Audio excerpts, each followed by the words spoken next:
Well, hi everyone. As you can see, we're no longer in Mount Ida, Arkansas. No, we're on our way to Oklahoma, where the wind comes sweeping down the plain. Yeah, you had to expect I was going to do something like that. And I might do something like that again. So you're already warned about it. But we're driving through Oklahoma and we're looking at the beautiful scenery, the vistas that we can see, the mountains. It's just a gorgeous drive going through Oklahoma. And it was a long drive, but wonderful nonetheless. And we're doing something a little different on this show that we don't usually do. We're inviting you into our lives a little bit to share a little bit of our experiences, our personal experiences, like our visit with my brother and his wife. Hope you're going to enjoy it. We're going to show you some of the laughs and the good times we had there. And now a little bit about my brother Rick. My brother Rick was in Vietnam in the Marines, and he is a doctor. He's been a doctor for 30 years. He was state surgeon of Oklahoma. He was in the Army Reserves. He is also a medical officer on the Lawton Police Force. So this guy stays kind of busy. And my brother stands about 10 feet tall and bulletproof to me in my eyes. I love my brother very much. He's a wonderful guy. When he graduated medical school 30 years ago, I wrote him a very special song for his graduation about him being a doctor. And you're going to hear that song just about now.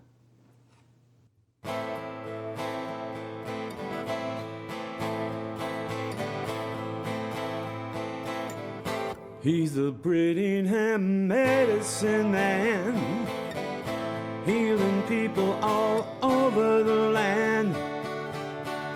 He's got his stethoscope, checking bones and healing rope. He's the Brittingham medicine man. Now he's got his degree in his hand. Fighting sickness, he's taking a stand. He's giving people hope with his Hippocratic oath. He's the Brittingham medicine man. He's the Brittingham medicine man, healing people all over the land. Helping people, he's got such a way. Saving lives is what he does every day.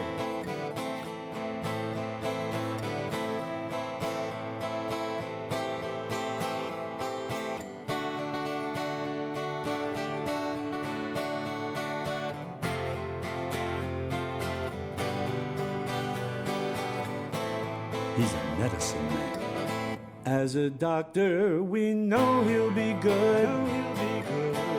He'd save the whole world if he could. He'll never walk away. No, his scalpel's here to stay. To be just like him, we all wish that we could. Helping people 20 hours a day. All day long. A patient's more than just a case, he will say. From this man who stands so tall, there's a lesson for us all. He's the Brittingham medicine man. He's the Brittingham medicine man, healing people all over the land. Helping people, he's got such a way. Saving lives is what he does every day.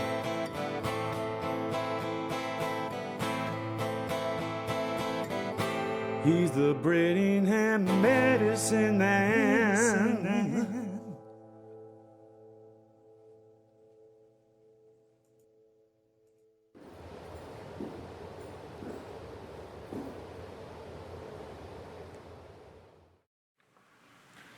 Hi everyone, you're watching the Cowboy the Viking show, and we're bringing this to you today from Lawton, Oklahoma.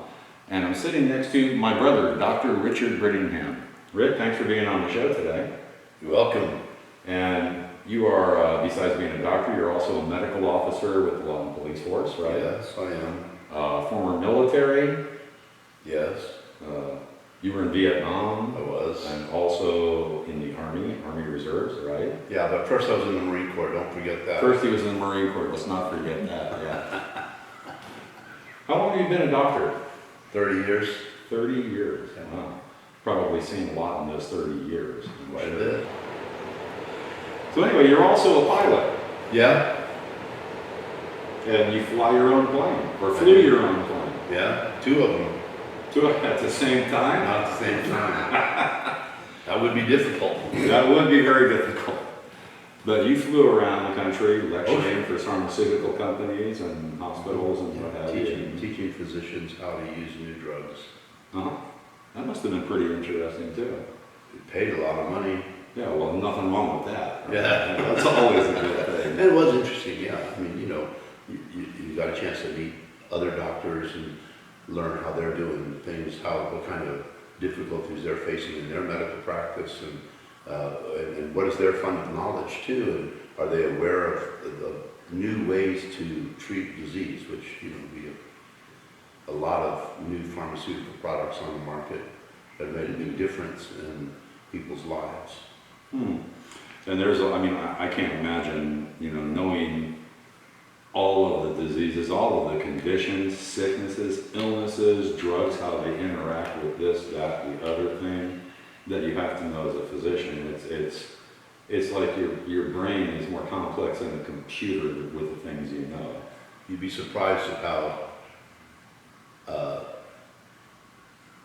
you don't have to be that smart to be a doctor.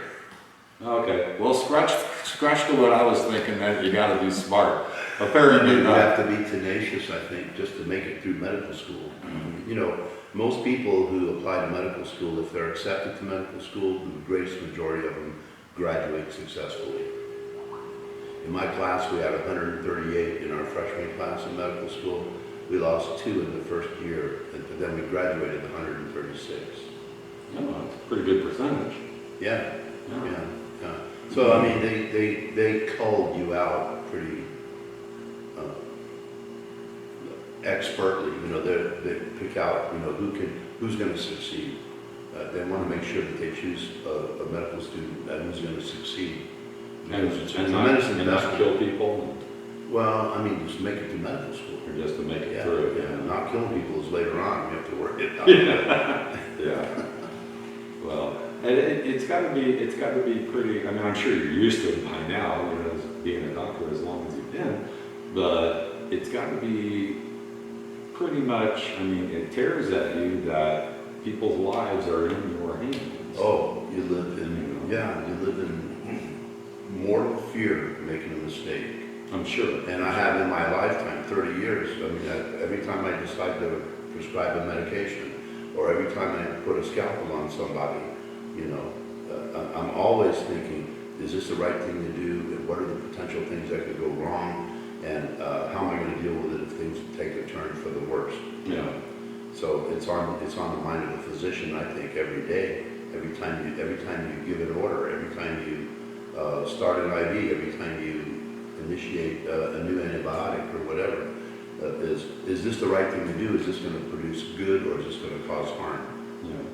You know, one of the first tenets in medicine is first primum non nocere, meaning first, do no harm. Right. I guess if you have any real concerns or questions, then you can always use your smartphone and look it up on Google, right? Everybody else does. All my patients do. Yeah. I have this consultant, Dr. Google.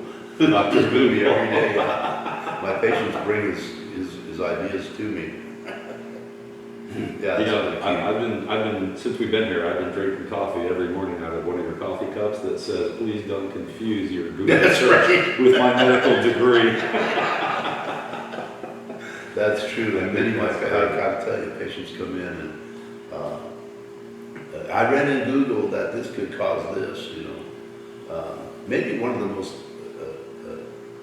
recent incidents where Google played a role in mishaps was the use of plaquenil in the treatment of coronavirus. Mm-hmm. Even the president was speaking about the benefit of plaquenil in the treatment of this COVID-19. And of course, there's no evidence to support that, zero evidence to support that. And people were making mistakes. I think physicians were making mistakes initially in the treatment of coronavirus patients because they felt that hydroxychloroquine was going to do some good. Well, there's some things about hydroxychloroquine you need to know. If a patient is deficient in an enzyme called glucose-6-phosphate dehydrogenase, and you give them Plaquenil, you're probably going to induce an autoimmune hemolytic anemia, cause them to start eating up their own red blood cells. Mm-hmm. Or let's say that they have on their EKG, they have a QT interval of 500 milliseconds. You give them Plaquenil, that could put them into a cardiac arrhythmia called torsades de pointes. So Plaquenil is great for treating malaria, and it's great in the use of treatment of autoimmune disorders like lupus or rheumatoid arthritis. It's ineffective in coronavirus and can be harmful. We're all going to sit here, including the audience, and pretend we understood all of what you just said. Well, Plaquenil can kill you. There you go. How about that? In this plain layman's terms, Plaquenil can kill you. Speaking of the coronavirus, what is your take on the coronavirus and the state of things around the world, like the use of a mask? I mean, do you think that's something that's really beneficial for everyone to use one? I think right now, with the level of contagion, there's two things to consider when you're talking about coronavirus. Are you hearing me okay? Okay. And these are two things, they're very real. And the first of these is asymptomatic transmission. So in the 3rd to 5th day after initial infection, patients are contagious, but they're not symptomatic. So they're walking through the world, making contact with this person and that person, and spreading the disease, and it's only 3, 4, 5 days later that they themselves realize that they're sick. So you have asymptomatic transmission. That makes the pandemic much easier to happen. Mm-hmm. And the other side of the coin, or the piece of this, is differential susceptibility. You can get coronavirus and it passes through you like the common cold, but you transmit it to me, and because I'm older and maybe have some comorbidities, I get real sick and die. He's a lot older. So anyway, we've been sitting here talking with Dr. Richard Brittingham, my brother. Doctor stands 10 feet tall in the eyes of the cowboy.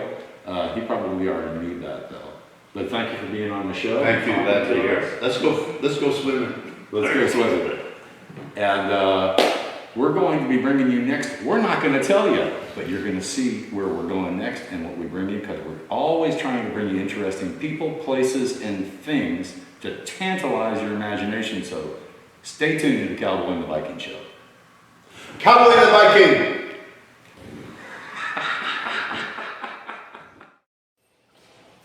I anticipate where it's going to move to. Oh, what happened to my other shotgun? One more shotgun? Teleport somewhere else.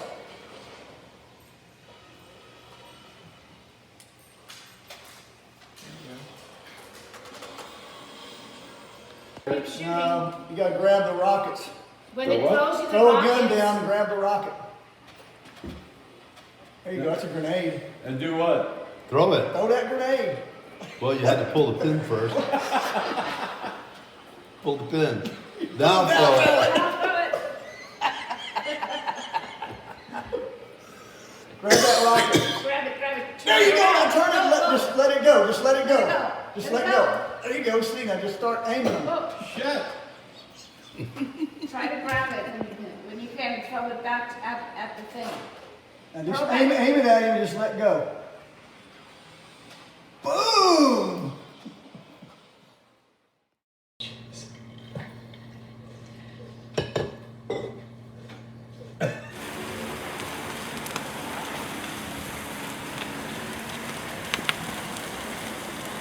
Making my ribs.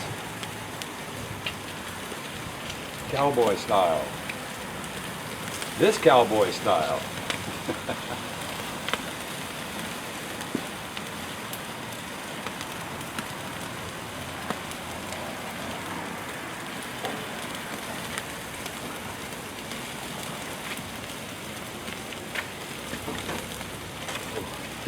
made them so tender that they're hard to turn, actually. He's a medicine man. As a doctor, we know he'll be good. He'd save the whole world if he could. He'll never walk away. No, his scalpel's here to stay. To be just like him, we all wish that we could. Helping people 20 hours a day, all day long. A patient's more than just a case, he will say. That's what he say. From this man who stands so tall, there's a lesson for us all. He's the Brittingham medicine man. He's the Brittingham medicine man. Healing people all over the land. Helping people, he's got such a way. Saving lives is what he does every day.